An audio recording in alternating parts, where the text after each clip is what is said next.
How are we doing, you wonderful people? My name is Jay, and welcome to another episode of Chilling with the Ohmies Podcast.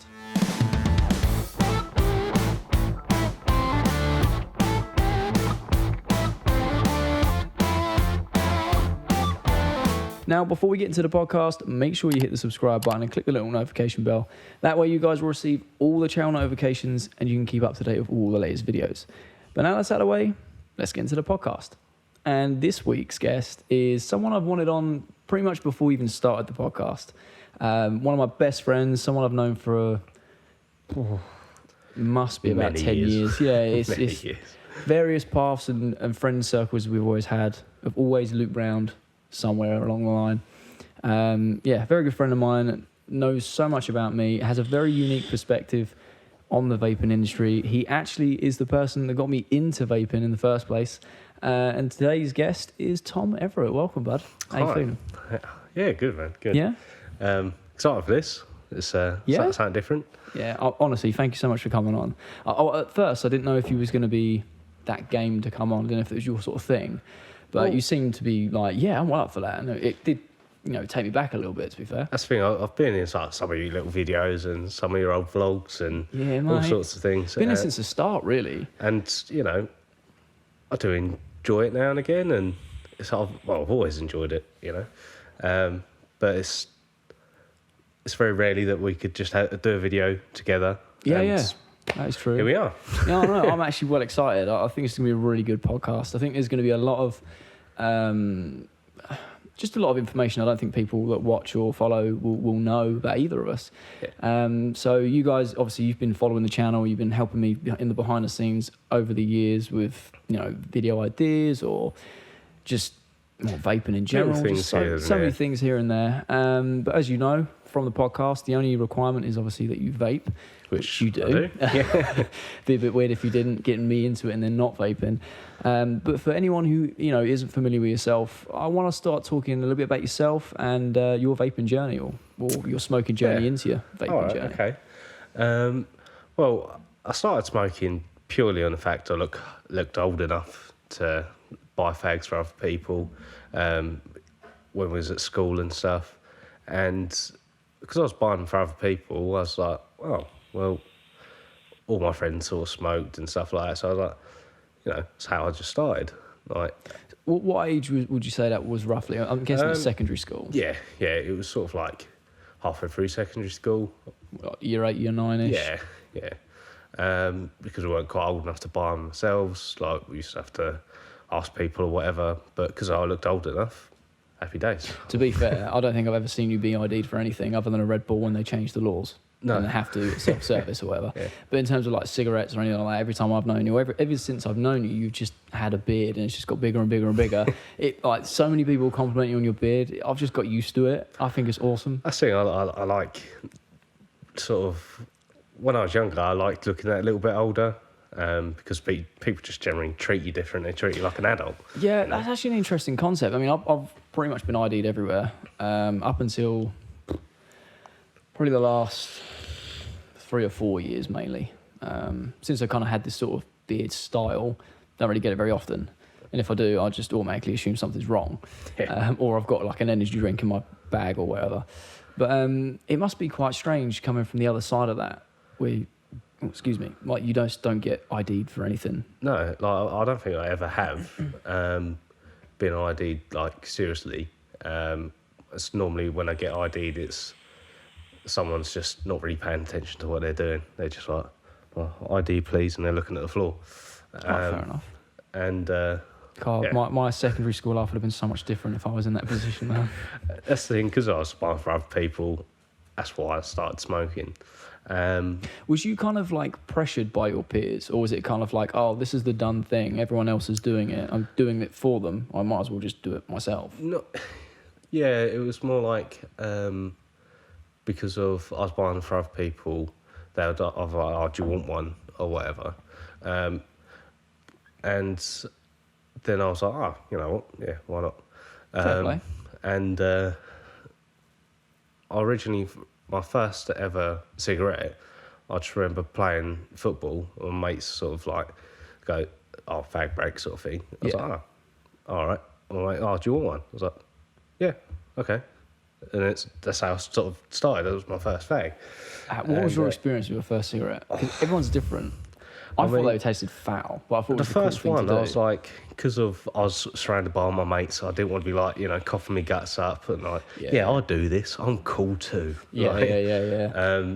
So, I sort of spoke to them like, oh, this tastes a bit funky. But that's the thing, because my mum and dad both smoked. For being a kid, I wasn't like, the smell didn't really put me off or anything like that. Okay. Which puts a lot of people off, doesn't it? That smell. Actually, just touching on that, your parents, you said you grew up around them smoking. Yeah. Very similar in my household. My mum never smoked, but my dad, she did before I was born, but my dad obviously smoked, still does. I cannot turn him onto vaping, I wish I could. But I'd love to see your dad vape. oh, mate, it'd be the best thing ever. I would want to get him on a podcast. It'd be so funny. So, did your parents smoke in the house, or did they used to go outside to smoke? In my household, my mum used to kick dad out into the garden to have a cigarette. Yeah. So I was around it, but not as much. It was not as intense. Yeah, my mum and dad used to smoke in like the kitchen and stuff. Oh, okay. When we was younger, it was like go away with smoking sort of thing. Oh, fair enough.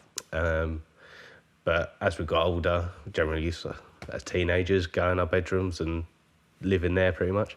But yeah, coming down and my mum was having a fag by the back door or whatever, it was just a normal thing. Yeah. I didn't really pay any attention to it. I wasn't like, oh, God, it's disgusting. You know what I mean? It was just a normal thing. That's what my mum done. 100%, mate. And when I started smoking, that's where I used to smoke. I originally was by the back door and stuff like that. It was only until I moved to my dad's that I actually like smoking around the house with my dad. Mate, there's been many a times I've come around and you literally you go out, say, I don't know, the dining room or living room where we're all congregating having a chat, and obviously smoking away. Yeah. You go to the bathroom, you come back and you think, I can't actually see nothing, and you don't realise it till you step out of that environment and go back into it. Oh, definitely. It's crazy. I don't think I could ever go back to that though, and it's weird because it's like you said, it seemed like the norm at the time. Yeah, it's just your environment. You don't think anything of it. As soon as you change it and go back, you think... By smoking, you don't smell it. Yeah. But when you stop smoking, you're like, pull that fucking smell. That really does stink. Yeah, it does. But when you're doing sort of smoking every day, you just completely don't smell it at all. You don't smell it on other people. Yeah. Like, I couldn't tell if something like my workmate went out for a cigarette and come back. I wouldn't know. But now, I'm like, whoa. Oh, mate, they say ex-smokers are the worst. And I totally agree. And rightfully so, because we've obviously smoked, given up, gone through that. We're like dogs with our noses with cigarette smoke. Yeah. You can smell it a mile away. It's crazy. You can smell it down the high street. If someone's walked past and smoking, you can instantly smell it. But at the time when you smoke, don't smell it. Yeah, you just get used to it. So how long roughly were you smoking? Like, what were you smoking? I started on Taylor's because I didn't know how to roll, and nor did any of my friends. So there was no one to sort of teach me how to do that. And then it got to the point when I started at college that I started rolling because it was cheaper. Yeah. And I started to smoke more. Yeah, mate. And what I was like towards the end of my smoking was, I was smoking a lot. I was smoking at least 40 a day. Yeah. Thinking about it, I don't know how I had the time to smoke that. Well, when you say that out loud, I think, nah, not 40 a day. But then when you actually think of a random day out we had or whatever, or just say we hung out for most of the day, and you start thinking back and go, actually, yeah, it was like every 15 minutes, every half hour. Anything we did, not just you, myself included, you'd be like, oh, we're going to do this, I'll have a fag first. Yeah, definitely. Oh, we're going to get in the car, I'll have a fag first. And when you look back, you go, actually, yeah, we smoked a lot. I mean, I spent most of mine, sort of later on in sort of smoking, that I spent most of my time outside. Yeah. And I still find it weird that, even vaping at work, I have to vape outside, which I think, yeah, fair enough. That when I go outside, I like to be outside in general. You've always been an outside type of guy, to be fair. I mean, I say this to a lot of customers. I say this, I've said this to you many a times. I still find it weird. I say I find it weird. I've got used to it now. It's more like the roles are reversed. I work in a vape store. I've worked in this industry for a number of years now. You get used to being able to vape everywhere. Yeah. Right? So when I'm in a position where I can't vape, I feel like I need to vape more because I'm not used to the restrictions. Whereas for yourself, it's the complete opposite. You're still at work going by smoking regulations. You can't vape indoors, you can't smoke indoors. You have to go outside on dedicated breaks to do that. So I suppose it's kind of kept that in check. But for me, it's always the complete opposite, and I just find it strange. Oh, that's the thing. Having smoke breaks and stuff like that. I mean, when you don't smoke and someone goes out for, a cheeky 5-minute fag break or whatever, and I'll do the same thing. I'll go for a cheeky vape break. Yeah. And but that's the thing. It's just in this country. Yeah, go ahead. You've got a habit or whatever, and I really bat an eyelid about it. Yeah. Which is it good? Is it bad? I don't know. I don't know. I mean, I love the UK for a lot of reasons. I also don't like the UK for a lot of reasons. I'm pretty on the fence, really. Yeah. I think that there was a study that said, I don't know the exact figures, but they were saying that the UK consumes the most alcohol in Europe, the most drugs in Europe, and we probably smoke the most cigarettes in Europe, other than Greece. Greece are literally like second or third in the world, cigarette consumption. It's crazy. But like you said, it's like the norm. It's like, oh, okay, we'll accommodate for that. Like it's the norm. When I used to smoke, and not so much now, I vape, because within 6 months of making the switch, I ended up working in the industry, which was amazing. But when I used to smoke, there was a lot of people on shift that didn't smoke that used to get so annoyed, because it'd be like, oh, I'm just going out for a fag. Yeah. Like, well, why do you get a 5-minute break and I don't? Just because I don't smoke. I might as well start smoking to get extra breaks. And I totally get their point. Yeah, I 100% understand that. I do understand that, but it's just like you said, it's a given thing. Yeah, it's just like a lot of people don't.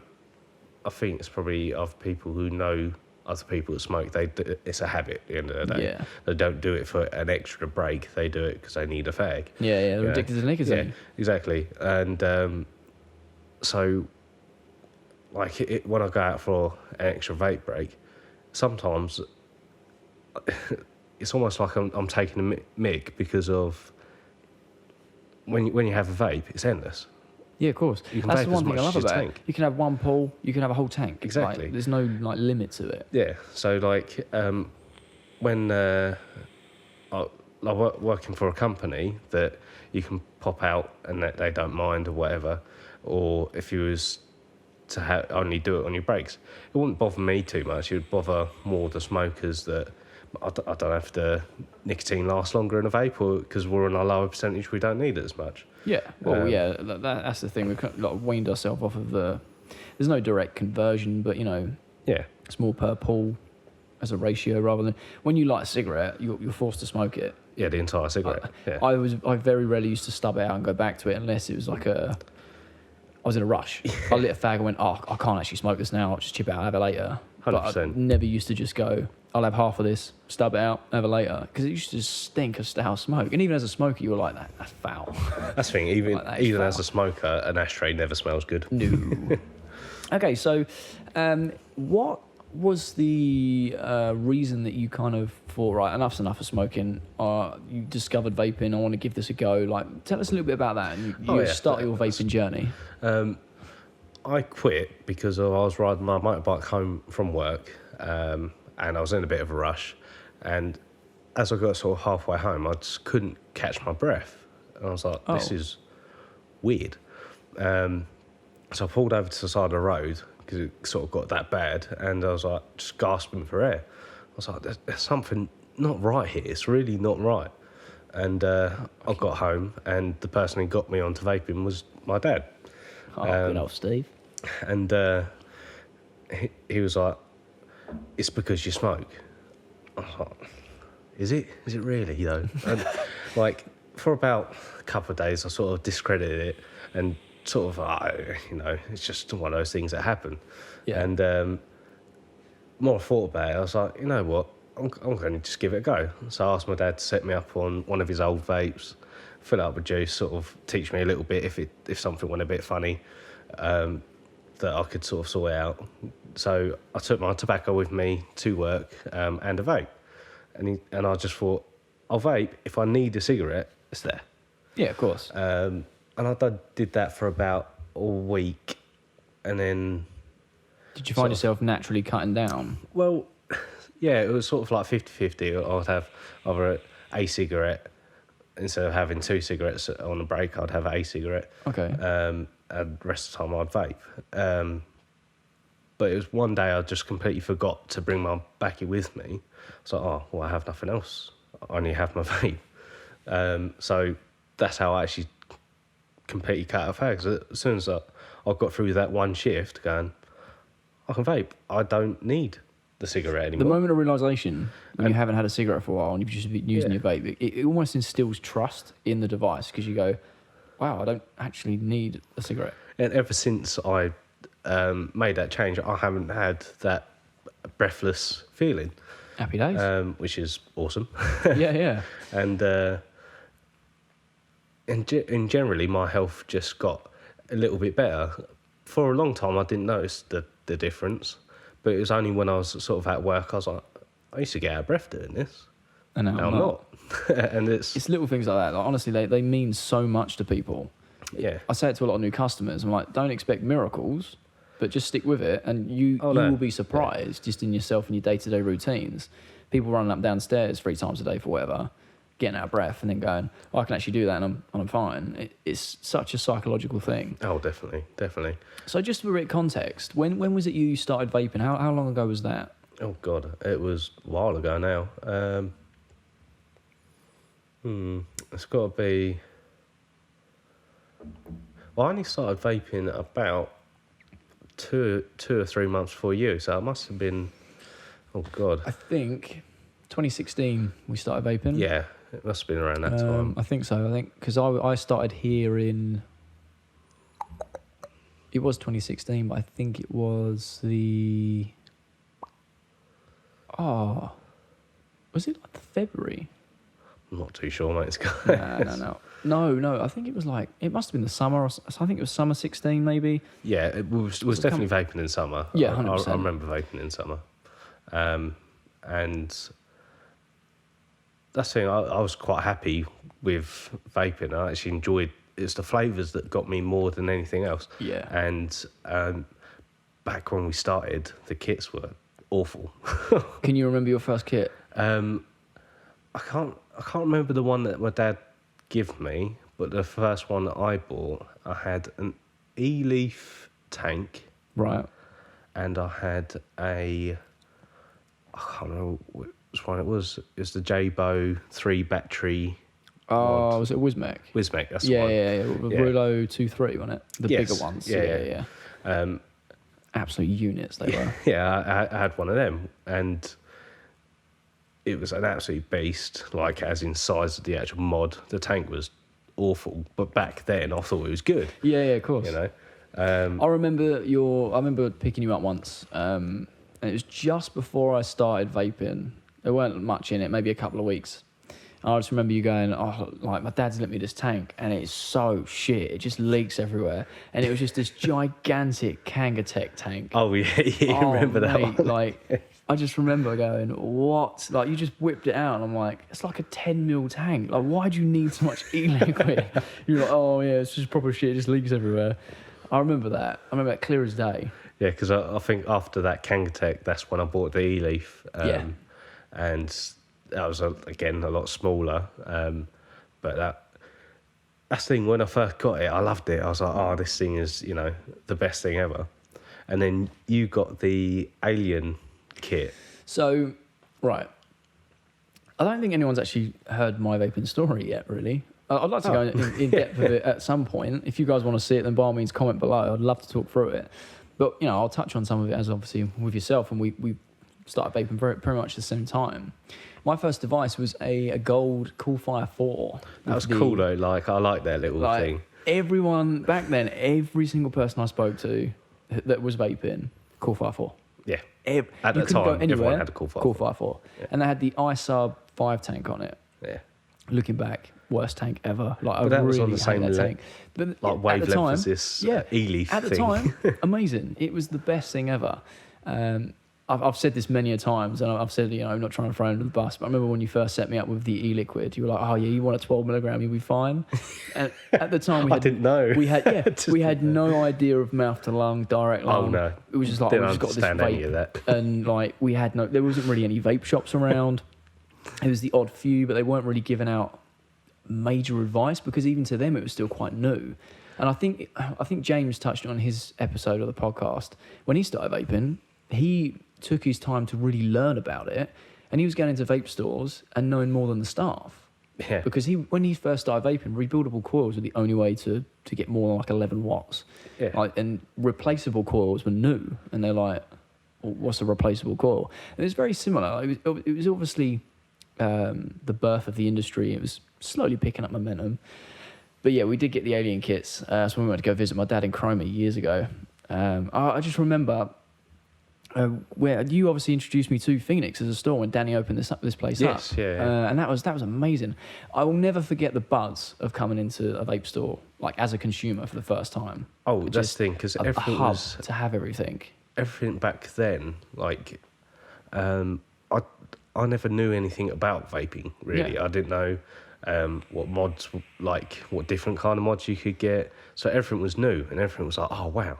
And I had a bad case of shiny itis. Yeah, bought we anything. all go through it, mate. I bought anything that was like, oh, that's new. I love that. 100%. Someone had the Cool 5.4. I was like, this thing does 40 watts, mate. 40 watts. None of this 10 watts bullshit. 40 watts, mate. And I thought it was the best thing ever.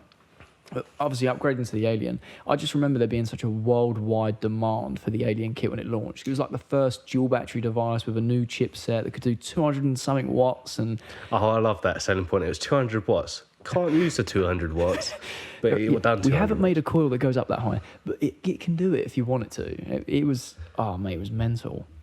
And I remember we got ours. I felt really bad because when we was in Chroma and we just saw a Smock franchise shop, and we'd never, at that time we'd not really seen one. There wasn't many around. Smock had their own shops, and it was almost run like an independent. So I'm guessing it was a franchise of Smock, but they had to stock Smock products. Yeah.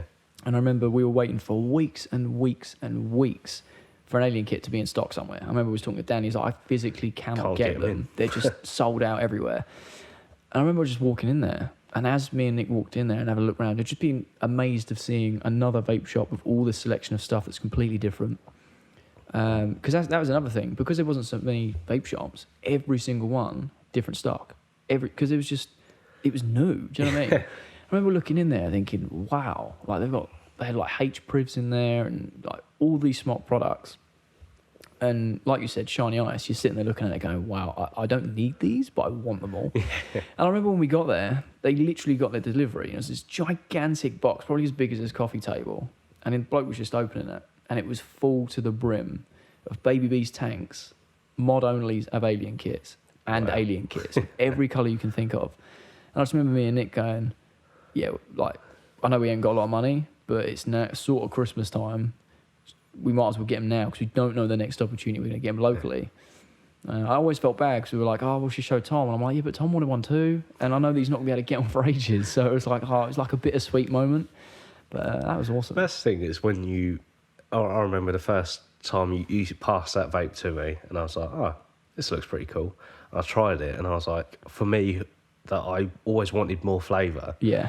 That was from what I had to the Alien was a massive Huge, step up. I remember the first time I tried that Baby Beast coil, and I know that nowadays I will always knock Smock because of how far the industry's come. Yeah. But at the time, nothing like it. It genuinely changed the game.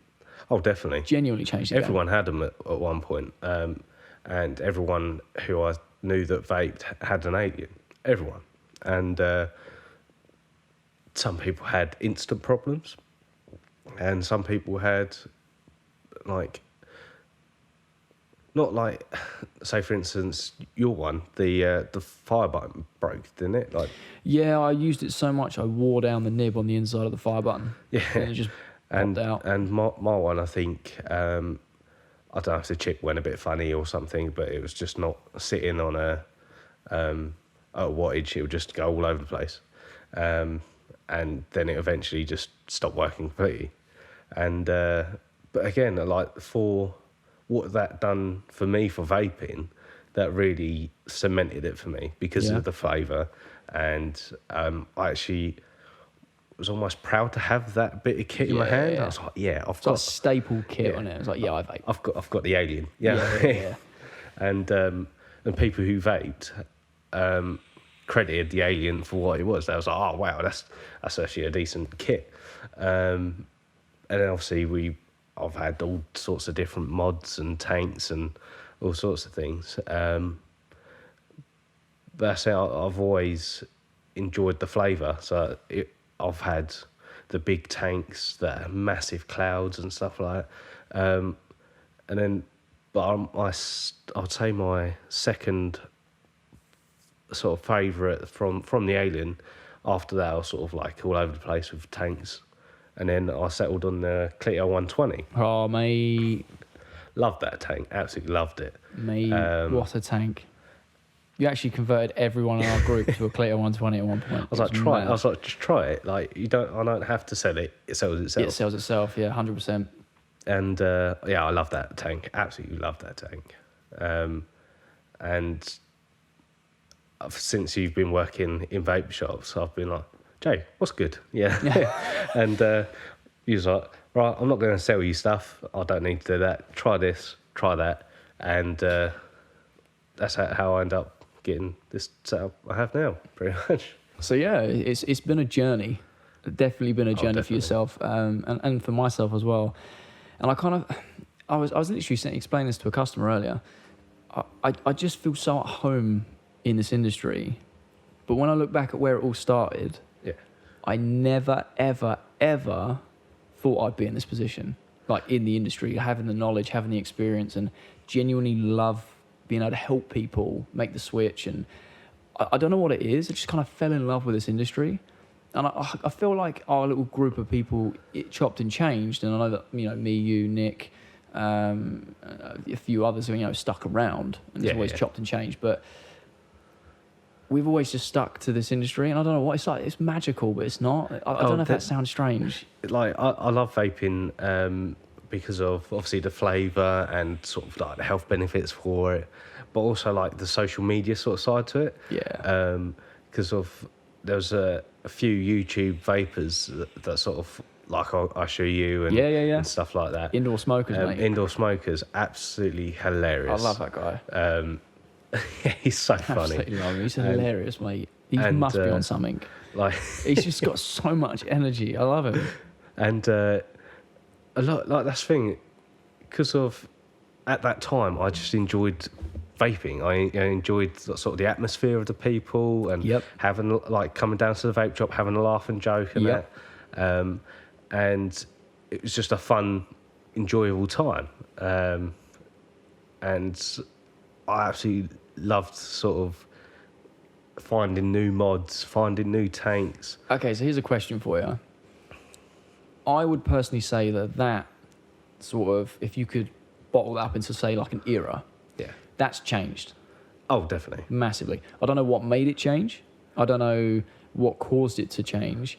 But that is why I always say to anyone who's watching, anyone who subscribes, any of the customers, any of the friends I've got, I will always focus on community because that's what I was shown when I was new to this industry. That's why with this place, I want to have this community hub. I want to be able to get people like yourself on and, like friends and customers on the podcast because it's such a social aspect that I fear a lot of companies are just making it a business now.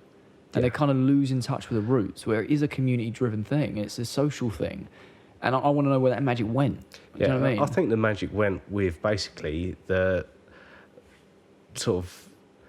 there's not a bad mod on the market, really, or a bad tank. I mean, there are stuff that probably doesn't last as long or they might have a bad batch of coils or whatever. But in general, compared to what I started off vaping, there's not a bad... I've never picked up a vape if it's something you've reviewed or if it's sort of someone's gone, try this. I haven't gone, that's a terrible mod or that's a really bad coil or it just tastes like disgusting. So I think that's what's maybe killed off the magic of finding something like that's a gem, a massive leap forward. So would you say like the innovation's kind of slowed?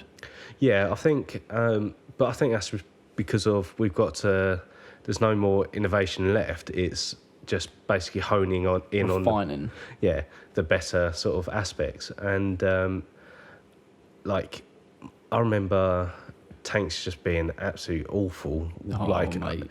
And the coils wouldn't last long, and they used to burn out, and you'd have a horrible taste, and you get like tanks that spit. You used to get dry hits and all sorts of things like that. See, we were vaping. Actually, we must have been vaping. I know we were vaping before the TPD came in. Yes, because I was working here as it came in, and I had to do the changeover of our old stock. And I know there's a good few months before that. Yeah, that's when we used to have leaky tanks. Coils just didn't work. Like 15 mil tank capacity for no reason. Yeah, like different time, and I get that things change. But one thing that baffles me is the e-liquids have got better. Oh, definitely. So much better. Definitely. But why is that not as magical as the hardware side? I don't get it. I just don't get it. I think, as I said, like the magic's gone because of the upgrades aren't as massive anymore. And the e-liquids have... I don't think I've ever had really a bad e-liquid. Like, generally, they all taste quite nice. Or not, but as a quality standard, As a quality standard, I'm not 100% sure on all the facts and all that thing, but as a consumer, I haven't really noticed. I think it's more the tanks that deliver the flavour differently. Yeah. Because I would love to go back to some of the old juices that I had just to try now. Just to see if they are better or worse or whatever. Okay. Couple of questions, and then we'll wrap up this segment and go into the main bulk of the podcast. Okay. Yeah. All-time favourite tank? All-time favourite tank? For me, it's got to be the Clio 120. Like, I don't use it now because of the amount of juice it uses. It's like running a 6-litre petrol car, and it just guzzles. I mean, but as a tank, it was so simple, and it just... It hit the flavour spot for me. But yeah, I mean, I don't use it now because purely the amount of juice it just absolutely chugs. Like I said, you got everyone in our group onto a 120, and I think I used that as a daily driver about 18 months. Yeah. I swore by it. That was the longest lasting. I didn't care one for me. what you were bringing me. Not interested. Just not interested. Could be the best thing in the world. No, I've got a 120, mate. Not interested. Yeah. And the only reason I swapped over was when I found the nunchaku. And for me, that was like my little diamond. The nunchaku for me is basically a smaller version. Yeah, of same the flavour, half the wattage. Yeah, exactly. Less juice consumption. I'll rate it as in tanks for like just as a tank forward.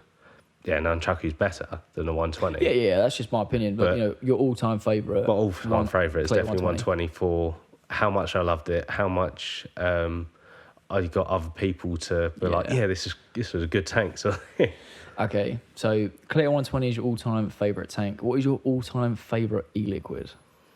Oh, that's a tough. I'll give you 3 flavours to make it a bit easier because I couldn't pick out. Or I could pick out one. But I've gone back to it recently, and I'm not as much of a fan as I thought I was.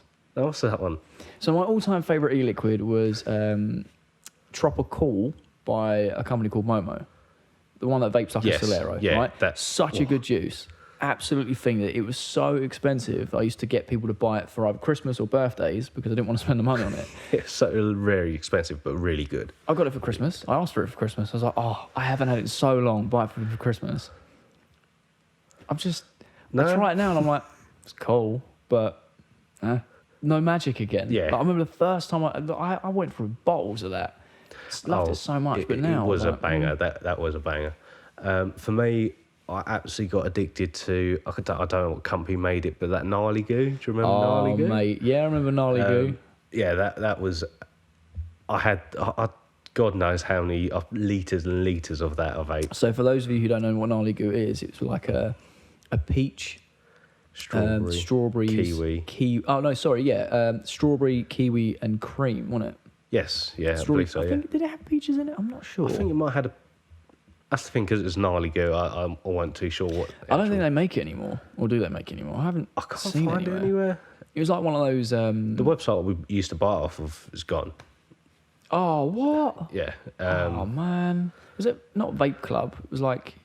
That wasn't Vape Club. Vape Club was the one we bought like proper e-liquids from, like.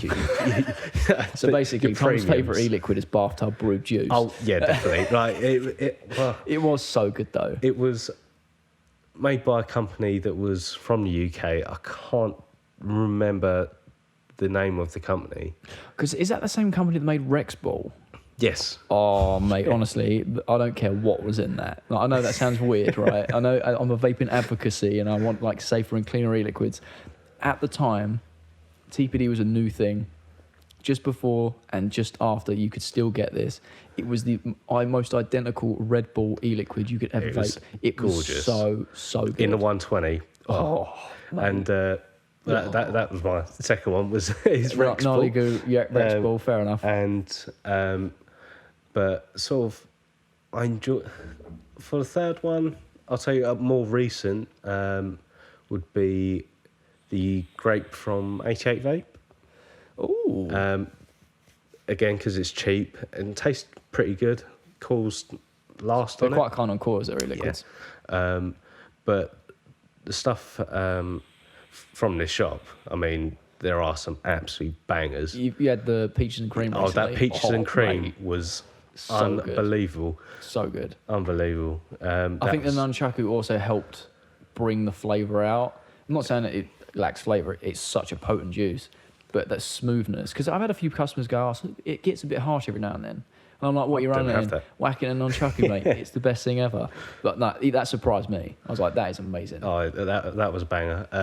That one that I bought, the Record Lig one. Fruct. What was it? The strawberry lime. Strawberry lime. Oh, that's good. That was a banger. Love that. And I'll say, my third would be the 88 Vape, but like sort of honourable mentions would be... Fair enough. You know. I mean, to be fair, I think my all-time favourite has now changed completely. Yeah. As much as I love Momo, I'll always have a place in my heart for that juice because I will never forget the first time that I tried it, and genuinely, my eyes, like my pupils just... It was like I'd done ecstasy or something. Like, I've never done that, but like, you see on films, the pupils just get massive and they're like, whoa.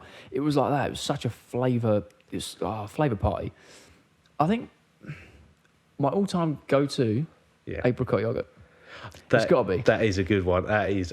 PG, VG, don't care. Like, when we make a Nixo of it, gallons of it. Oh, definitely. 100%. Definitely. I just don't know what it is. It's like vaping a froob. Like, it's just like vaping a froob. It's amazing. But it's not too yogurty. It's just like the fresh apricot, which is nice and sweet, and the cream kind of takes the edge off of the sharpness of a fruit that you get across a day. That's the thing. I generally have... I have my everyday vapes, which were sort of the cheaper ones. And then now and again, I sort of treat myself to a proper premium juice and like Momos and stuff like that. And Dinner Lady back in the day. Mate. Well, we started vaping when the custard craze was new. And I'm sick of custards, mate. They're all the same. It's just like mud. Like, do you know what I mean? They're just so dirty. I remember when... Other than the raspberry custard from out, Edge e-liquids, that is outstanding. The first time custards come out, I absolutely loved them. Cannot stand them now. I think we've been through every major craze. Heisenberg craze. I never got on that craze. One. Donut one. We were vaping when it happened. Yeah. The custard craze. The ice and menthol phase. When they started bringing them into big bottles. Oh, mate. Do you remember that?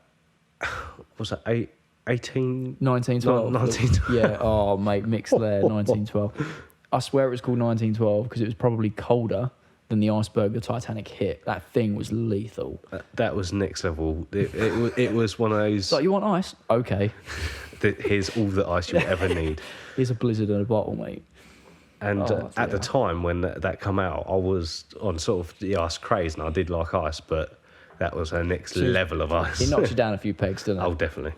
And then lastly, to wrap up this segment, I've known you to vape sub-ohm. I've known you to vape mouth to lung. Yeah. Which one do you prefer, or what is your go-to and why? At the moment, it'll be sub-ohm purely because of the flavour. Okay. But trying your what's it called? Caliburn Cocoa. Cocoa. That little thing, It's amazing, the isn't it? flavour, It's mad. It's a banger. Like, I know I love You Well products. I talk about them on the channel all the time. You guys must be so sick and tired of hearing about it, right? But I don't care. They're so good. And the 1.2 pods, the new Cocoa pods, can now take VG, which I forgot to mention in my video. Sorry. The flavour of something that small, like, anyone that tries it, like, yeah, I want one. Like, yeah, 100%. It sells itself. Like you said about the 120. You try it, you want to buy one. Oh, definitely. Like, I'm on a. You've got to try it. You've got to give it a go. If you don't like it, you don't like it. Everyone's different. Yeah. And that's what I like about vaping as well, because of everyone has different mods, everyone have different tanks, and everyone has opinions on said tanks and mods. And again, when I come across the Cocoa, I was like, I had the Smock Blue Pen. What was it? I can't remember what it was. Blue Pen? The little one. Smock Nord. Oh, yeah, Nord. Smock Nord. Love that little thing. Because I went from 120 to the Nord and then to Nunchaku. I think it was because I was getting more and more tempted, because I dropped down to 0, I was getting more tempted by cigarettes, even though I hadn't really thought about them for a long, long time. And I was like, oh, Jay, I need something that can give me that nicotine hit. And that was when the Nick Salt sort of first came around. Yeah, it's become really popular. So I got the Nord, chugged on that, completely killed that craving off. And then I thought, it'd be safe to go back to sub-ohming again. But I didn't want something that was going to, because I've got used to not having to buy litres of liquid.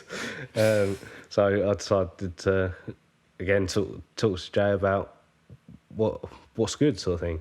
I tried a few little kits that you had sort of around, and I was like, yeah, that Nunchaku was I did it. say to you as well, I was like, because you're going from a 120 expectations at 100 watts to a 40 watt Nunchaku that is still a flavour tank, give it a day, because if you're going from 100 watts to 40 watts, it's going to taste like nothing. Yeah, straight away. But once you adjust, you go, oh, okay, now this is really kicking out the flavour. Yeah, but as well, I think with the mesh coils and stuff, mate. because of the that flavour hit, it wasn't that much of a step down. Yeah, exactly. If I went from 40 watt, like 100 watts to 40 watt normal coil, I think I'd found it a bit harder. Yeah, maybe. I mean, I made the transition to the Nunchaku on their original Clapton coils. Yeah. Because most companies at the time had stainless steel, which is great. That's why they use it. But Clapton is built for flavour. And I think, to be honest, of all of my close friends in there, I don't know a single cloud vapor anymore. They're all vape for flavour.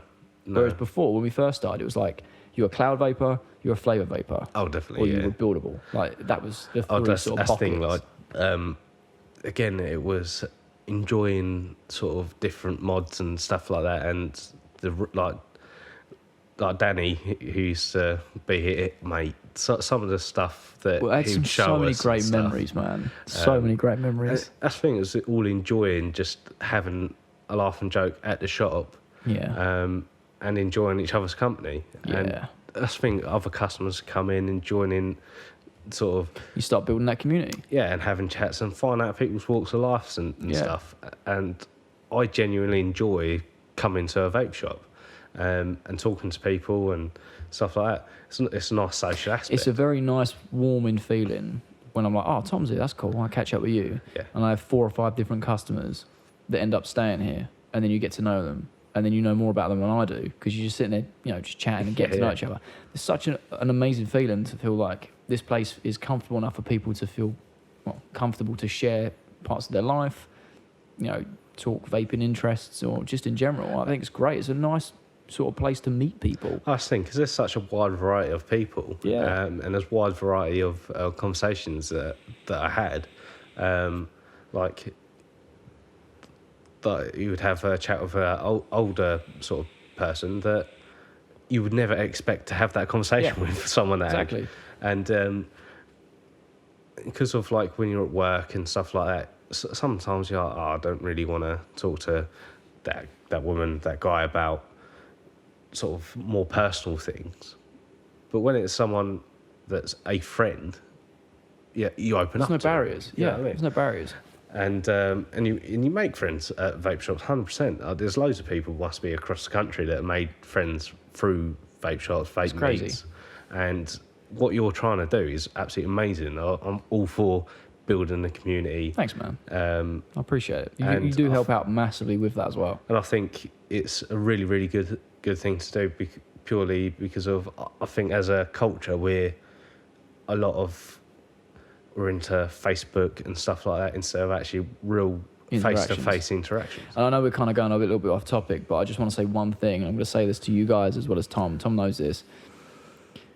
I will always try and build a community because I know what it did for me. And it opened up for us. It had that magical era. We may not ever be able to recapitulate that. But I want to have a place where people feel like they have that feeling. That's the thing, because it's not new to us anymore, but it's new to someone else. Exactly. And that could make the magic for them, and we'll enjoy that part of it. As well, like just hearing when you're selling your kits and stuff like that, and the way you talk through the kits and things like that, you can see people getting genuinely excited about the kit that they're buying. That's just mad. Like, obviously, being an adult, you get a bit excited about buying a Hoover or whatever. Mate, yeah. But the other guy on the other end of the counter doesn't get excited with you. Whereas when you're at a vape shop, you're like, God, this is, the flavour on this is mad. And you're like, yeah, you have that sort of back and forward of excitement. Yeah, it's like, well, I'm not blow smoke at my own arse, but I've just got passion for the industry. I love people taking their first steps because I've been there and I know what's to come for them. A lot of people in the vaping industry are like that. There are some that are not so much. Definitely. But there are good vape shops out there that have amazing atmosphere. I want to make this a destination shop. And what I mean by that is I want people to come here, not only just to buy their stuff and leave, but to be part of the community, run vape nights, have a cup of coffee, meet other vapors and feel comfortable. And just rather than just, I've got to go to the shop, get some coils. Exactly. Come in and go, I'm going to go vape shop. Again. I might see this person, and talk about this and whatever. Making it a destination shop and offering more services. I was just thinking, the amount of times I don't come in here just to shop. I come in here to pick up calls while I see my mate Jay, while I see who else is down there. Exactly. I love that. There's so many things that happen. Just generally enjoying other people's company and stuff. Like you had Elliot on the podcast. Great fun. Have a nice chat with Elliot, and same with Sam you had on last week. Yeah. Again, just part of the community, having fun, having a laugh. I love it. But also vaping, talking about vaping, all sorts of things. You're not just there for the one thing, you're there for all, Yeah, man. I mean, we kind of went on tangent, and if you're wondering why I keep leaning in, it's because Sam is not here today for behind the scenes. So Where are you, Sam? I know, man. You leave a comment for him saying, we want you back, Sam, because the lighting's not as good. He'll love that. It will feed his ego. But I think this is a nice sort of place to kind of wrap up the first segment. So, yeah, give us a break. And, give us a break. We'll have a break. Yeah, we're going to have a break. Give us 2 seconds, and we'll be back for the main part of the podcast.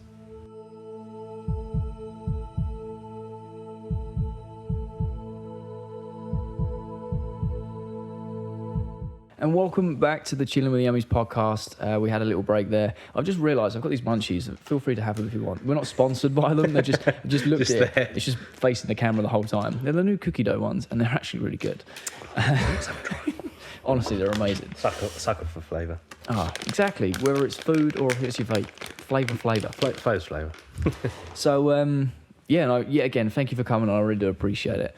Really enjoying our little chat, opening up a little bit more about a few things. They're banging, aren't they? So good. They're amazing. They're on offer in Tesco's at the moment, £1. So I saw them and I thought, treat myself, why not? So in this main topic, we kind of strings on from what we were saying.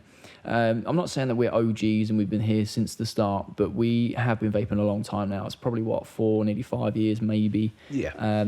I can't think of the specific month and year, but it's getting on about 4.5 years or so. We've seen a lot of trends. Like I said, the custards, the ice, the desserts, and Dinner Lady was everywhere. Heisenberg exploded, and they're still living off of that one juice. Like, sorry, Vampire Vape, but you are. Like, it just is what it is. Good juice, though. It wins awards every year. I swear they just make them up for you, but that's not the point. All right? I don't want to be throwing shade on this podcast. I don't know where that come from. I'm sorry. So, yeah, the main topic we want to talk about is the future of the industry, where we think it can go from now. We kind of touched on it a little bit where you said that, that magical part of the era disappeared because everything was such big steps of innovation. Oh, yeah. And now we're refining it, we're fine-tuning things. Yeah. But where do you see it going now? And I want to, like, in terms of products and in terms of, not community, but like brick and mortar. Right, okay. Do you know what I mean? Yeah, so you yeah. kind of got your both sides, because we've recently had the pod mod era, which is still very, very young. Yeah. I think is a great sort of innovative movement. Don't really know where it can go. I think it will be sort of along the lines of mobile phones. Okay. They made the innovations. They made like sort of your first touch screens and sort of that sort of thing. So the tech has rocketed. I think where the changes will be now will be making them smaller, making them more compact, making them even easier to use, even though they're ridiculously easy now. Yeah, everything you just said is one of these. Yeah. Like, that's exactly what that's why I love pod systems. And I can see them making them smaller and stuff like that. And I think it'll be the deliverance of flavour might get maybe a bit better. I don't know how much better it could get. To be honest, I think mesh coils were a game changer. Oh, 100%. They've also killed off the flavour game because I don't think they can get much better. I think, like, I mean, I'm hoping they prove us wrong. when I had my 120, I didn't think flavour could get much better. True. But it has. Then you get mesh and you're like, whoa, okay. So I think that, I think flavour will still get better. I don't know how, like, God knows how it's going to get better. Do you know what I find mad? Is people used to go to rebuildables to get the most intense flavour. Oh, definitely. Sub-ohm coils are now on par with rebuildables. Not all of them, but some of them are. That's the thing, because That's mad. I'm dumb. I don't know how to make rebuildables. I'm not. Okay. I remember Danny used to make them all the time. Get his mad. drill out and his little jigs and have this wire across the till, and he's like a crazy scientist. I just don't, I think it's a time thing. I'm quite lazy when it comes to vaping. I'll make pre-builds. Whack pop, like, Yeah, whack it in. Like, Away you go. working in this industry, when I'm doing orders, I'm like, got an e-liquid review coming up. I'll pick the easiest rebuildable to buy. Fanny Vape Mesh RTA. It's just a strip. Cut them, put them in, done. Like, I know I'm lazy, but it works. Yeah, so yeah. I'm happy with that.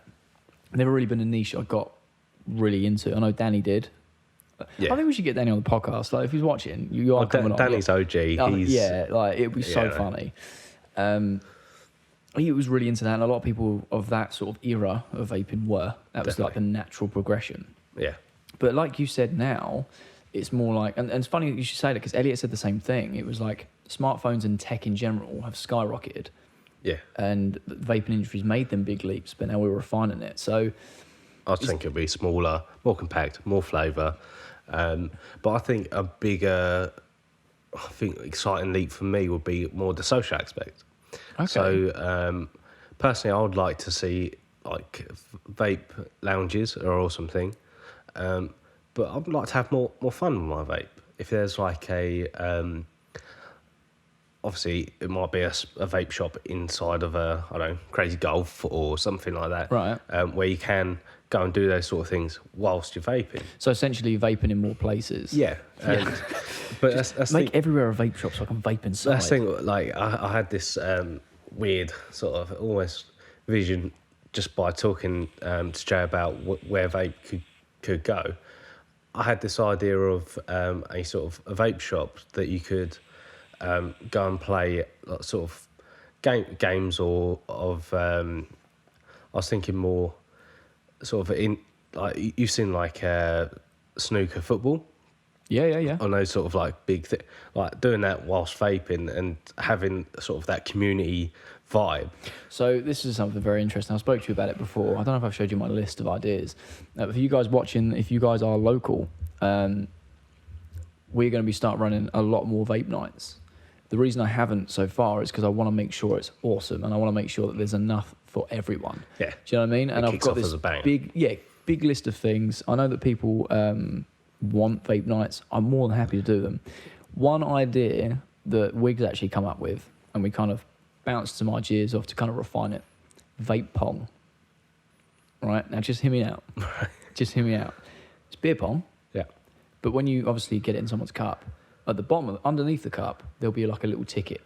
Yeah. And it will tell you what you've got a vape. Oh, okay. So say you got, what's in the pyramid? 1, 3, 10 cups? Oh, yeah. Say 4 of them are nice flavours. Yeah. 4 of them are horrible flavours, like apple and cream cheese or something. Yeah, because there's got to be some jokey ones out there. Yeah, exactly. And then a couple that are like, I don't know, a bit like mixing like a bit of Uno in there. So it'd be like reverse. So you get my cup, I lift it up, says reverse. I get to pick a cup, you have to do the shot of whatever. Yeah. And kind of having that element to it. And then when you get bored of it, beer pong, because it's already set up. Yeah. I think it's like cool little things like that. Yeah. It'd be great. That's the thing. It'd be a good thing because that'll get people trying new flavours as well. Exactly. And I think some people do get stuck on the flavour they like, and it's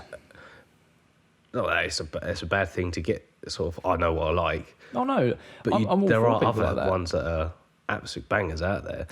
One of the most rewarding things for my daily job is when someone comes in and goes, "Oh, I buy apricot yogurt every time I come in here. I really like it. Yeah. What's similar?" And I'm like, "Cool. Well, all the stock we got, I can find something. What sort of thing you into?" So what's for afters, peaches and cream? Same sort of style, just peaches rather than apricot. And then when they try it, go, "Oh, this is different, but it's the same." It's different, which but is I like good. it still. Yeah. It's like in that category, slightly different. Yeah. And then they start getting more adventurous. Oh, I want to try, I don't know, mango tart, or trying to look at the shelf now. There are so many. Bananas and cream, and I don't know, like a botanic style. This thing, It's just so nice and rewarding. There's so many good e-liquids around, and I think some people are a little bit scared to try them. I suppose there's no. Obviously, you can dab juices and stuff like that, but you don't know how long you're gonna enjoy that taste for. But obviously, going to vape nights, having going like people's mods or whatever, or just generally getting other someone's opinion, say, "Oh, that juice is a banger." It will change people's opinions. Yeah, I want to do, if you guys are genuinely interested and want to come down, like I said, I am sorting vape nights out. I'm 100% up for it. It's so game. But leave a comment if you're interested, because what I'll probably do is I'm going to make it for plenty of time, so it's not going to be a spur of the moment thing. Probably like, I don't know, the last Sunday of every month or something like that.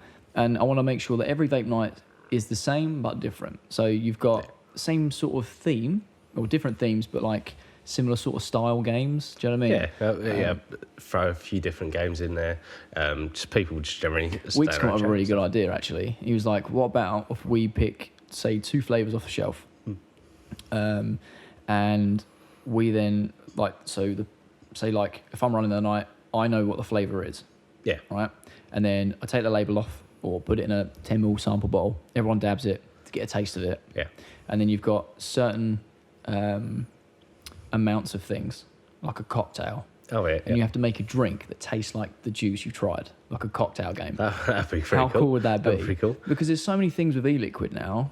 Aniseed, cinnamon, donuts, custards. Like, there's so much variety. Such variety. And there's also a lot of alcohol variety in that sort of... Yeah, that you can do it. Pina colada. That's always... that's been a staple for years now, pina colada. I know the guys aren't meant to like it. It's one of my favourites. I love it. Proper don't care. I don't drink a lot, but when I do, pina colada me up. Yeah, having like as well. If you guys have any ideas that yeah, let us know in the comment section. I'm game for any ideas. Like, I just want to be able, like I said, make this like a community hub that everyone feels comfortable going to, and everyone feels a part of. We've recently changed the Braintree store around so much in the last 4 weeks because I'm listening to what people want and I'm listening to ideas and trying to have this store to have bits of everyone. Oh, like, do you know what I mean? From when I first come into the store to where it is now, so many things have changed, and there's so much stuff you have now. It's mad. Honestly, the variety of juice is mad. Like, I've been to so many different vape shops, and the variety is top tier. Thanks, top man. tier. I appreciate it. We work very hard to get there. And I still think that there's still room for more. There always is. Yeah. You know, nothing's ever perfect. But the standard we're at right now, I just feel... It's a good standard to be at. Definitely. When someone comes in and goes, what's good? I'm like, how long you got? We've got so many types of juices, we can list them all day. But yeah, we've gone on this little bit of a tangent. So in terms of like... Oh, sorry, no, we haven't. What? Just ignore me for a second. It's all about the community. That's why we've got to Vape Lives. That's what I meant. So do you think that... I'm a very strong believer of there's two types of vape shops. You've got ones that just want to, you know, make money as a business model. Just sell. Yeah. Just sell your stuff. And then you've got like lounge bar style community, like they kind of lean into that. Yeah. Do you see one being more popular than the other, or do you think there's still space for both of them to exist? I think there is space for both of them because of not everyone's sociable. Not everybody wants to chill and hang around. They just want to get their stuff and go. Yeah. But I think the two things that sort of it doesn't happen sometimes is the people that come in and go, they also need the knowledge.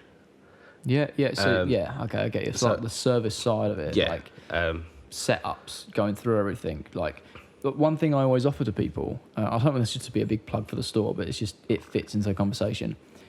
The whole point of the service is I'm going to talk you through everything. I'm going to set it all up. Make sure I'm not going to teach you how to suck eggs, but so you know the basic overview. So you know everything, yeah. And if you want me to clean up your device because you're not sure, you want me to change a coil, I'm not going to charge you for it. Come in, I'll do it for you. It's not a problem.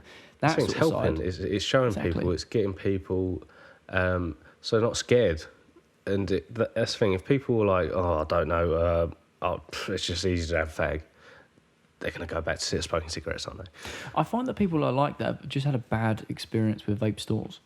Oh, yeah. Because they don't feel, like you said, comfortable enough to go, look, I'm so close to having a cigarette, this isn't working, sort it. Everyone has an ego. Like, everyone has an ego. You've got to swallow your pride. And it's a bit of swallowing pride as well. No one wants to admit defeat. Yeah, when they come into these shops and you've got, I'm going to say this random name, Dave behind the counter, and he's like, what are you on about, idiot?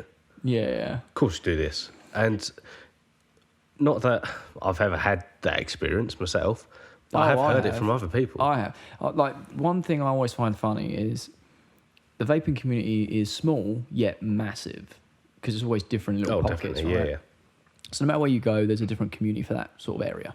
Yeah. The amount of times I've been into a vape store because I'm in an area I'm never usually in. Yeah. Or very often. And I go, I'll just see what they got. The amount of times I've either had completely ignored because they're too busy doing something else, like on their phone, just not, maybe they're having an off day, or they're just not really up for it. In it, yeah. Or you get spoke to like, oh, you don't know that, you must be stupid. And it's like, oh, come on, man. Like, the amount of times I've purposely set them up to see what their reaction is. Like, oh, I'm vaping a 12 milligram in a Clio 120, I've got a bit of a sore throat. Do you know why?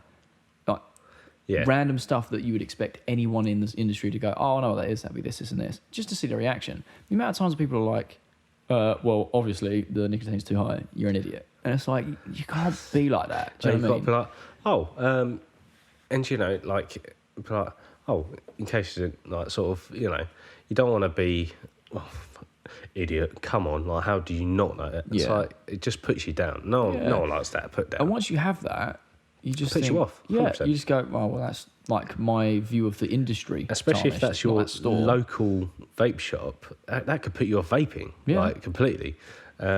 Because of, if you don't know this sort of, these little bits of information, there's amazing information online, but sometimes having that personal one-to-one interaction, them showing you everything you need to know, and having that sort of, what's the word? Respect, having respect for that person, as well. Like, even though you know a lot more about vaping than what I do, I think you do now. You've got to now. I'd like to say so, but at the same time, I don't know. I know what. You know a fair amount. Yeah. I'm not saying I know everything, by the way. Just just experience. I don't think. There's always space for more knowledge, and that's the thing. Like, I think, like, I come to you when I'm like, oh, yeah, Jay, I want a new tank. I don't have, like, problems as such. I know how to sort out little problems. Yeah. Basic troubleshooting, yeah. advanced troubleshooting. You know, like, if your atomizer shorts, you're like, oh, well, dud coil normally, or it's not attached, or whatever. Yeah, I can sort out little things like that. But when it comes to new things on the market, you're definitely more knowledgeable because of working in the vape shop, and you looking into new things and seeing what's coming out. It's just amazing. Thank you. And I think the companies that work with the channel are also, thank you very much, because I get some products from Aspire, as you guys know. The things you send Jay, I also try. So you might get just an instant sale through that. Honestly, I was well impressed with the Nautilus GT kit, which is the recent one I did for Aspire. Great, tried that fantastic bit of kit. You probably won't be able to, because I gifted it to James. Oh, yeah, I remember you saying that. And if Aspire are watching it, it's nothing personal. I loved that kit. It was brilliant. But James really wanted one, and he was going on about, like, oh, I can't wait for it to get it in store. I really can't wait. I really want to get my hands on it. And I was like, yeah, I want to try it too. Like, it'd be pretty cool. But I could clearly see that, like, he'd mention really it, his eyes would light up. He's like, oh, I can't wait for it. So then when I found out that they were sending me one, I didn't say anything. But that's part of being a community again. And I think it doesn't matter what you've done. You've always been sort of, you like to have that community. Doesn't matter what sort of I appreciate endeavour that. you've had. I appreciate that. I was actually speaking to a customer earlier. I was saying this off camera. In different avenues of life, I just like being nice to people. Like, do you know what I mean? I just like having that community. And it's not to have people to rely on. It's not to use people for stuff. It's like, I genuinely care about people. I think that's generally, like, seeing people evolve, like just getting older and stuff like that. And when you're younger, you don't care about anyone really. I mean, you're like, I'm just here to have fun. You know what I mean? And if that's annoying someone else, so be it. But as you get older, you're like, oh, we're gonna have fun with these people. Yeah. Like, I'm gonna have a laugh and joke, which is awesome. And I enjoy that too. That's why I like coming down to the vape shop and stuff like that. But going like forward into sort of where vaping could go, trying to build that excitement, but in a sort of a side segment to not just the kits. Okay. Do you mean like rather than like a commercial, you need to buy this, it's so amazing? Yeah. And then like a genuine excitement to, oh my God, can you believe this is out sort of thing? Yeah. Okay, that makes sense. And instead of just like, oh, this new kit's come out, it's, come down to the vape shop and see this new kit and enjoy this new kit and enjoy this thing. There's certain neat, like, little things that happened, I'd say, I don't know, like, do you remember the whole mod sort of flashy light type? Oh, LED era. Oh, yeah, God. Everything had LEDs in it. I remember that. For me, I didn't enjoy that at all. There's only one kit I still use that has LEDs in it, and that is the Vaper X217, which is the dual 21700, because that's just a boss device. And the LEDs weren't a selling point to me. I think they look cool. Yeah. But that whole era, nah, not bad at life. I'm sorry. Right. Did you see Smock with the big baby beast, which had you used to vape it, and the O-rings had LEDs in them? Yeah, I'm not down for that. Come on, man. I just think it looks almost childish. I don't gimmicky. like, and I don't like that whole gimmicky things. I like things that are fresh, like cool looking. Like, I wouldn't say this is like the coolest modern device. Hey, I rate your Osmosis, mate. Like, I look at that and I think that's a dope setup. Like, it's more of a show mod than a daily driver, personally. But I really like that. That's the thing. I used to have it as sort of like sort of something I use at the weekend. I've used it day in, day out for the last few months now. It's a hardy bit of kit, really. Yeah. I genuinely thought that, because it's got like the touch screen, and I thought, a lot that could potentially go wrong with it. Yeah, it's more to go wrong. But it's been pretty hardy. And the paint on it, I know this is probably like an old vape type thing, paint used to be terrible on mods. Oh, like you just by using it, like It would just flake off. and you're like, what? I haven't seen a mod in God knows how long that the paint flakes off, but Yeah, I think it's a lot of them have gone to like zinc alloys, and stuff like that. So, like I said, the Caliburn, Nick, again, innovations. Yeah, Nick, like I call her out pretty much every podcast. She knows it. It's just like, it's how we get on so much. Do you know what I mean? Because she knows it. She'll listen to the podcast and go, "Oh God, what now?" She's had 2 Caliburns. Yeah, she's run one over. Oh yeah, got one run over, and I lent her my black one, right, the actual pen style Caliburn. This is ages ago. Okay. She's like, "Oh, I broke it, blah, blah, blah." I was like, "Oh," she goes, "Can I borrow yours?" And I just looked at it and I'm like, "You going to look after it?" She's like, yeah. And I saw it a week later and I was like, "What is that?" It just looked like the thing is, Nick should across a car park. Nick should be a test for mods. If they can last the Nick test. But to be fair to her, I'm just the same, to be fair. I drop them all the time.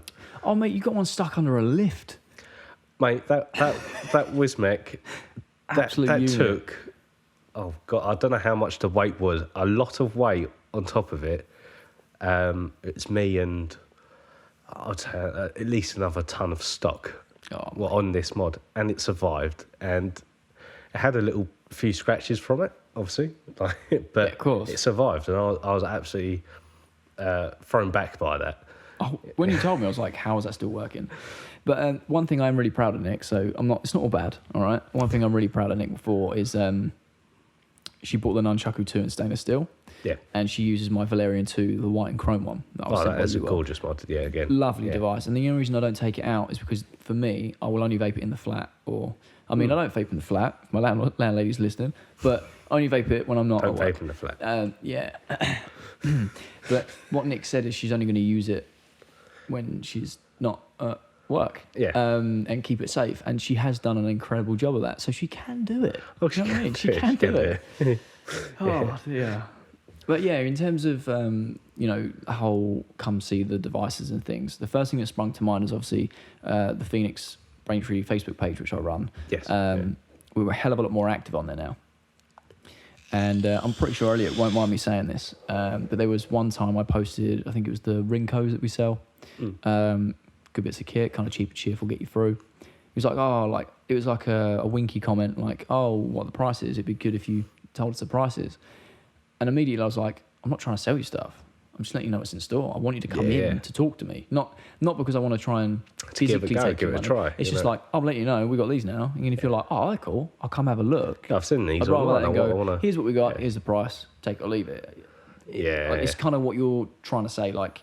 Rather than buy this now, it's like I'll just let you know we've got these in stock. These are cool. Next time you're in, check them out. That's the thing. I think when people first start vaping. Sorry, it's because Wiggs isn't here. I'm looking at the little timer to make sure we don't run out of time. Sorry, Wiggs, you need to be here for the podcast, all right? And we're making it a thing. We need a decent cameraman. That's the thing. Like when you get into vaping and you've done it a few years, the price is not so much an hour anymore. It's just like, oh, that's how much that costs because it's worth that much. Market right.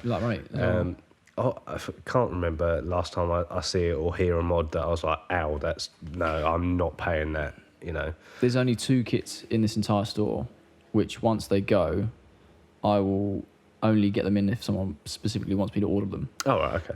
And then the Valerian 2 kits, fantastic bit of kits. Oh, was that the big 3 battery device, right? Banger though. Unbelievable kit.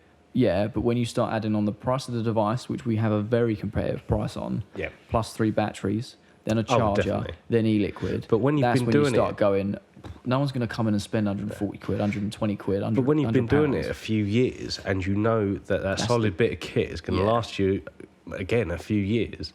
I try and keep things in here that are of a high standard, and the most expensive they'll be is 70 quid. Yeah. I think that's about fair. That's you spend spend a good 70 quid standard on a kit, you're going to get something really good. But then if you want sort of the very high end, then you can obviously... no issue getting it in for you, but just to have it in the cabinets collecting dust, I just think... Oh yeah, because your average consumer is not going to buy that. You know, I love them kits. I tried yours. That was... Valerian 2 is outstanding, mate. Good. For me, it reminds me of the Clear 120. Yes. But like a 2.0 from Uwell. Sort of a refined version again. Yeah, it's so smooth. The cores last ages. The mesh in it's amazing. Guzzles like the Cleto 120, but good taste. Yeah, good tasty tank. So you kind of think that more of a refinement from the sort of tech side, and then community's more community boost, and more of actually building communities. You think that's going to come back again? Yeah, I hope that like the community becomes stronger, and devices are a massive drive for that. Of course they are. But also actually genuinely enjoying other I think people's one company. of it is having the right people driving the communities. One thing I haven't seen a lot, it was like a little thing, and then it sort of faded away, but sort of modifying sort of the look of your vape. Not so much like the electric sides. Like panels and stuff. But yeah, having like interchangeable panels and maybe like vinyl wraps and stuff like that. I don't really see too much of that anymore. It was huge when the Alien kit was out because everyone had the same 3 colours, so it was like, I want to mine stand out. Yeah. And then they released like 16 colours, and everyone was like, all right, calm down. But yeah, you see a lot of vinyl wraps. If you're having something like people spend a lot of money on watches and stuff like that, because of they have that on their wrist 24/7. Well, I have this in my hand 24/7. You know, and especially once you find something you really enjoy, like really enjoy the tank or the mod or whatever, having that little bit of like interchangeable, or like because you've got drip tips and stuff like that. But having something that's custom to you, that'd be amazing. Yeah, that'd be awesome. I definitely think that could be an avenue to look into. Oh, definitely. I know the Vupu 2, kind of when it was released, you know, the one that Beth originally had as a big kit, had the sliding panels. Yeah, still got that kit. Banger.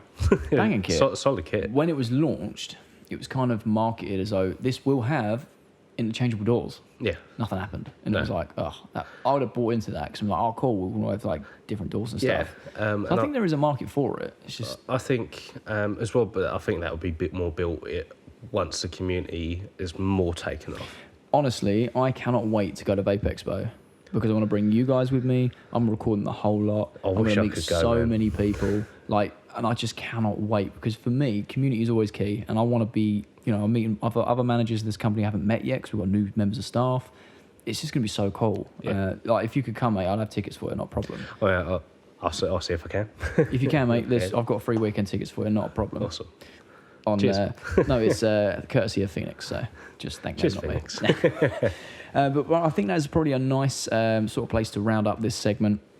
So if you give us 2 seconds, we'll be right back with this week's Sherlock Holmes. And I have a very special announcement with this week's Sherlock Holmes. Ooh, see you guys in a sec.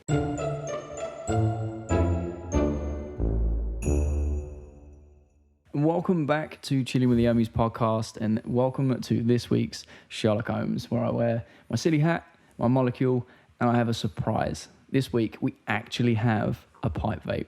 That's so cool. Actually have a pipe vape, right? It's mad. so cool. Now, I want to say a special thank you. I don't know your exact name. I know Michael is the manager of Benfleet. I got a message on Monday. One of his customers had watched the podcast and actually went out and bought this specifically to send to me. You're an absolute legend. I honestly... It looks so cool. It's so cool. I'm still blown away by it. I'm not used to things like that happening. So thank you so much. I don't think anyone would ever get used to... So cool. I mean... Mate, I feel like community again, like coming in strong there. Yeah, you guys were amazing. So honestly, thank you. But this week on Sherlock Holmes, it is more, rather than an investigation, it's more of a current topic. So, like no laughing matter, it's pretty serious, but it also ties into this industry. But all over the news, we've had the coronavirus in China, thousands of people infected, hundreds of people dying, being infected around the world now. They're trying to contain it. The WHO, or the World Health Organization, has said it's like a epidemic. It's in the UK, I believe, now, isn't it? Yeah, I think there's a couple of planes that have been quarantined. I think it was like out of 85 people, 14 of them had it and stuff, which is mad. It's absolutely crazy. Oh, definitely. Like, it's... When things like this happen, you're like, oh, Jesus Christ. Like, you just hope no one like, well, hope no one gets it, but like, especially someone that I know a lot of people that have been seriously ill. It's just a horrible, horrible thing. Yeah, horrible like, thing. It's mad. But one thing that I know that this goes like worldwide, different industries. The main priority is people's health. But from the vaping industry standpoint, I don't know if you're aware of this. Shenzhen, I hope I pronounced that right. It's like an industrial area of China. Okay. And it's where, this is a random stat, but I'm going to say roughly 60 to 75% of the big vaping companies manufacture their coils and their hardware. Oh, and then it ships off around the world to other wholesalers, and that's where people buy it from, people like retailers. The problem is, Shenzhen is one of the hottest. It's not like Wuhan where it started, but Shenzhen has been hit heavily by the coronavirus. Oh, Jesus. So, yeah, exactly. So my first thought, as bad as this sounds, my first thought is, can we order hardware? Yeah. They're shutting down parts of China. What is the vape industry going to do when most of the export is from a place that's now got a deadly virus with no cure? Yeah. Geez. That's the thing. Are you more worried about the people getting quarantined and stuff not moving from there? Yeah, so, maybe shortages of things. Yeah, so for example, now I'm not saying that it's the sole place of wholesale or like manufacturing. Yeah. There are still wholesalers in Germany, Canada, mainland Europe where it's less affected. So it's not the end of the world. But I'm thinking long term, if they can't get a cure or a vaccine for this coronavirus in China to say, I don't know, August. Yeah. Does that mean over a long period of time, all of a sudden, production's got to stop because they can't send things out in case whoever opens it, it's contaminated. It's going to have to go through quarantine. Oh, so how's it going to go from manufacturer to wholesale for us to buy it? Oh, that's the thing. It's mad. I don't know too much about the virus itself, how it travels. Yeah, I mean, viruses are usually airborne. Yeah. Come in contact with people. I know it's got a lot of respiratory problems, flu-like symptoms. Yes, yeah. I've heard about the symptoms and stuff, but I don't know how it gets from person to person. I want to know how it started. There's been so many Facebook things like, it started from like bat soup. I heard that it was like man-made. I don't know how much of that is true. I hope it's not man-made. That is mad. Because if it is, that's scary. One thing I did find funny, I don't know how true this is. I say find funny, it's a horrible thing, but you can see the light side of it. In Resident Evil, they have the T-virus. Oh, the Umbrella thing. The Umbrella Corp thing. Yeah. Now, I don't know if you guys have seen like a little meme or like a side-by-side picture. Now, the Chinese company where this outbreaks happened, in English, actually translates to Umbrella Corp. And it's the exact same logo, except it's white and green like shades rather than white and red. And this Chinese company, which translates to Umbrella Corp, has made a T-virus. What a bad... mental, innit? I don't know how true it is, but I've seen it and I'm like, if that is like spot on true, that's scary. Yeah, that I don't think obviously it's like a vision to what's happened, but yeah, of course, it's just a coincidence, but it's a bit of a crazy coincidence. Yeah. It's just the logo identical. Yeah, like just different colour. Like, that's mad. Absolutely mad. But that's the thing.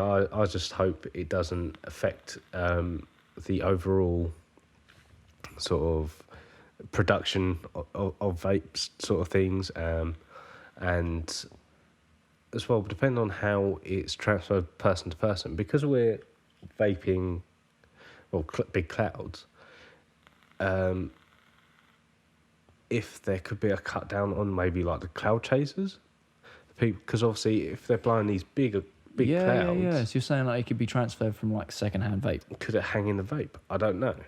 I don't know, but could it affect the vaping industry that way as well as the production side? I'm not too sure. I'm so sorry. I'm listening to you. I'm proper into using this pipe vape. It looks so cool, especially with your hair on. Sorry, yeah, carry on. I just don't know. I just hope that there's not. We find a cure for it, and I hope that. Yeah, obviously, I hope it gets like. I say nipped in the bud, it's kind of gone global. But it gets sorted. I hope it gets sorted, definitely. It's 100%, it's a horrible thing. But it just struck me. I was like, yeah, whoa, like the amount of products, and you flip on the back to see where it originated, not where you say the wholesaler you bought it from, but where it originated from. Shenzhen. A lot of the big companies, Smok, UL, I'm going to say Aspire at this point. All right. Like I said, don't hold me to it, but it's just things I've noticed from other companies. Same place. Yeah. And that's been hit with the coronavirus. So it's like, are they going to quarantine and stop production until they can sort this virus out? Yeah. And if they do, there's only a limited amount of stock globally that's not from China, because that's where it's made. But that's the thing, you could have like...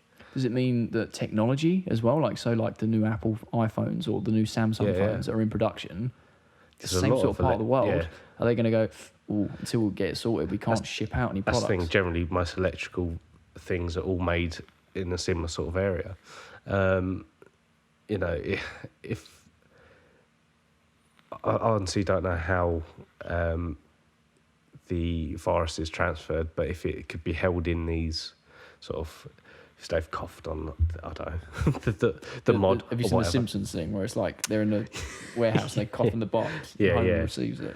I don't think they're going to do that. I don't think it would be like that, but you know. I know what you mean though. But it's scary though, just to think, like, because like I said, the people I've spoke to in the industry have not even thought of it. Yeah. Like, there's a few companies I work with, or I've been exchanging emails with, that are on the ball. This company on the ball, they're like, cool. Just as a precaution, we've already sourced other places to get stock in the meantime. Oh, banger! Which is great because it means we're not going to be without. And like I said, it's not the priority. Obviously, people's health is the priority, but it's just a case of no matter what happens in the world, one industry or maybe multiple industries are affected by that. Oh, definitely. But this would probably been one of the first ones that genuinely affects this industry, which essentially could be more drastic than what people think. It could be a case of, I can't get calls for 3 months. There aren't any. Yeah. We're not making them. It's on lockdown. All the wholesalers run out. Like, oh, God. Could you imagine, though? Yeah. Like, it's mental. That's like... as well, like, it would be different. Obviously, like any stock, they have like a backlog of stock. Of course they do, yeah. But if it goes on for too long and this backlog runs out, that's when we go, ooh. That's when it's going to start hitting.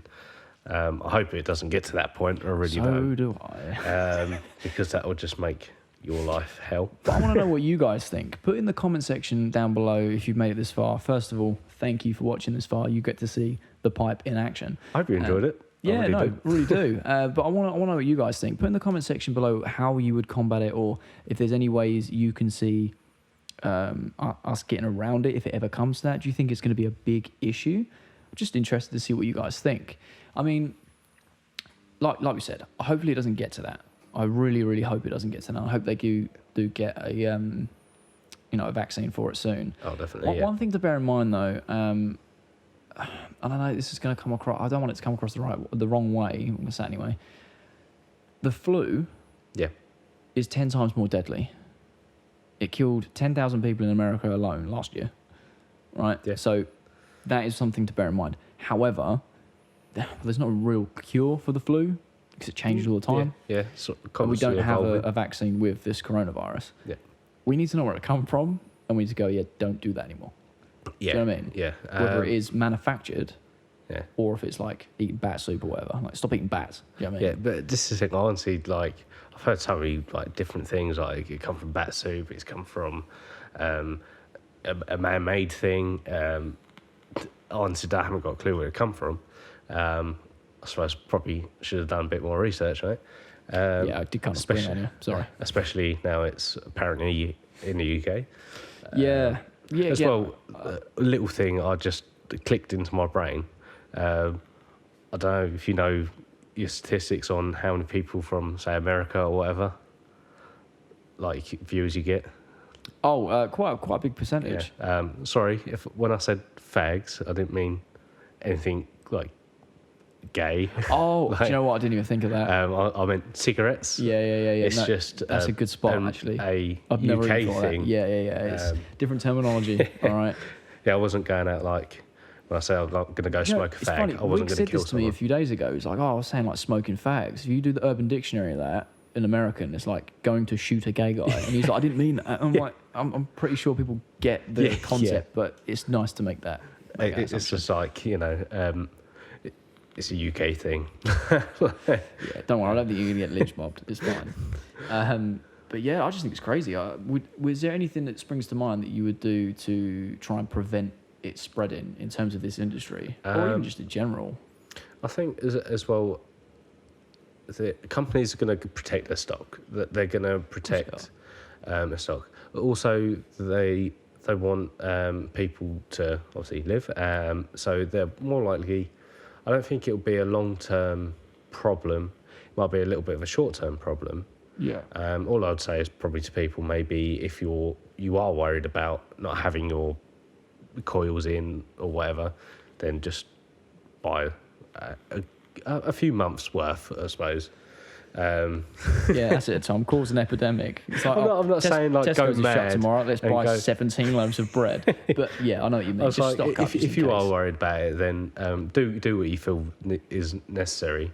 I won't worry about it too much. I think the companies will sort of supply problems out if there is ever a supply problem. As well. Sorry, this thing has got a stand. So I just want to. Mega, absolutely. Mad. Sorry, carry on. I just think people will, companies will pull through, and that they will. Yeah, I think we'll get through it. Yeah. It was just a food for thought. Like I said to you guys, I try and do a Sherlock Holmes every week, and I'm always investigating things that things aren't really spoke about in the vaping industry, or things that we should be talking about. Yeah. And because this has just been the center of attention, it's like, well, we might as well talk about it because it does actually directly, affect the vaping industry, and it's for most people going about their average day wouldn't think about it. Oh, definitely. I couldn't picture us being in a position where it's like, it's been 3 months since we can get like Caliburn pods. Or, do you know what I mean? It's crazy as well. Like people saying, like he comes across as like a fluey, sort of coldy, respiratory mainly problems. As we're sort of getting that sort of time of year, people are gonna be a little bit ill. I just hope for the NHS, not too many people go absolutely mad and go, I've got it. I will be brutally honest. I don't think the media have helped. Media never helps when it comes to things like this. I'm saying this in a neutral perspective. They have to report what's going on. I think people need to know, but they don't need to scaremonger. They exacerbate it. Yeah. It's like, oh my God, everyone's dying. They're not. Like, people are dying, yes, and we need to get under control. Don't people try dying and from scare everything. people. Because I can imagine Nick's going to come home from an A&E shift and go, the amount of people that think they've got coronavirus and they've never been to China or they've... Oh, God. Do you know what I mean? Yeah. Because they hear it all the time, they automatically go, oh, I'm going to die. Like, I've got to get checked out. Yeah, I've got a flu or cold. I'm going to die because it's definitely coronavirus. Which, it's going to happen with everything. It's probably happened with bird flu and swine flu and this and that. And it's always going to be a problem for people working that they're going to, I've got such and such disease. I must be, I'm dying. Could you imagine if this industry went into like a post-war rationing, like only 2 coils per customer? There's enough to go around. Like, that's it. I think as well, people start widening their varieties. If, like, say for instance, you can get hold of, I don't know, smock stuff, people go on to UL. What you can actually get hold of, If, people will chop and change, which I don't think it'll be a bad thing, because, again, I think change is awesome, and you can find new products that 100%. are even better than what you've already got. But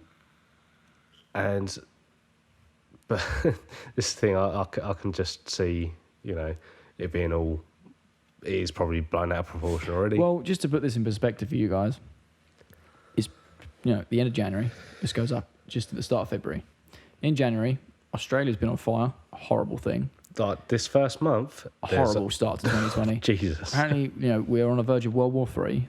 Australia's been on fire. Kobe Bryant passed away, sadly. Oh, that was and now we've massive, got this coronavirus. Like, what is going on? It's only the first month of 2020. Like, can I touch on Kobe for a second? Of course we can, yeah. I love sports. I like a lot of sports.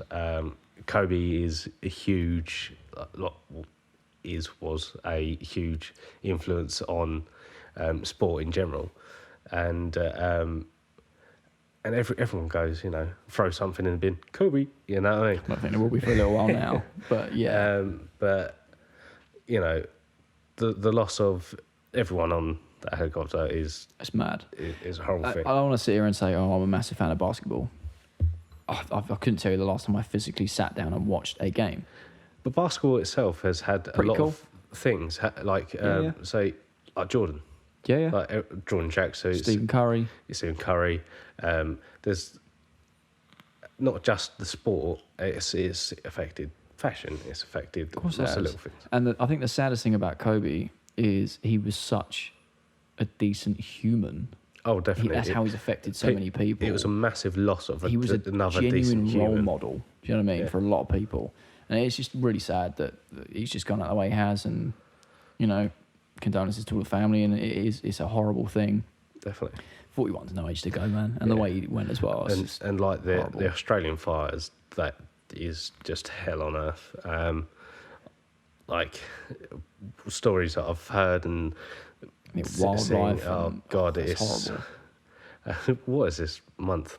Oh, What is this month? Sorry to end this podcast on a very sour note, but hopefully the rest of the year gets better. I'm sure it will be. And Wiggs, when you're watching this, I want you to watch the pipe, because it's doing that smoky thing you like from film. The wispy smoke. The wispy smoke. But yeah, I want to thank you so much for coming on, bruv. I really do appreciate it. Like, genuinely really enjoyed it. Taking up your evening on a Friday night. It's cool. No, I appreciate it. I hope you guys enjoyed at home. If you did, be sure to leave a like. Make sure you subscribe and notifications turned on. And I would leave your socials in the description, but you don't really use them, do you? I'm not a social person online. Yeah. I said that about Wiggs, and he was like, well, there's no point. I don't really use them. So yeah, I'm not a social person online. But if you ever see me around, say hi. Yeah, go for it. And I hope you guys have enjoyed the podcast. If you've made it this far, make sure you comment and just let me know that you made it this far, because honestly, you guys are amazing. The support on the channel this month has been out of this world. Like, genuinely, like YouTube themselves are sending me like emails going, your channel is doing this and doing that. And I'm like, whoa, you guys are amazing. So thank you so much. But yeah, this has been this week's Chilling with the Ohmies podcast with Tom. Hope you enjoyed. I keep rambling. I'm going to just go now. See you guys in the next video. Peace. Oh, just before I go, thank you again for the pipe. Pipe. Pipe.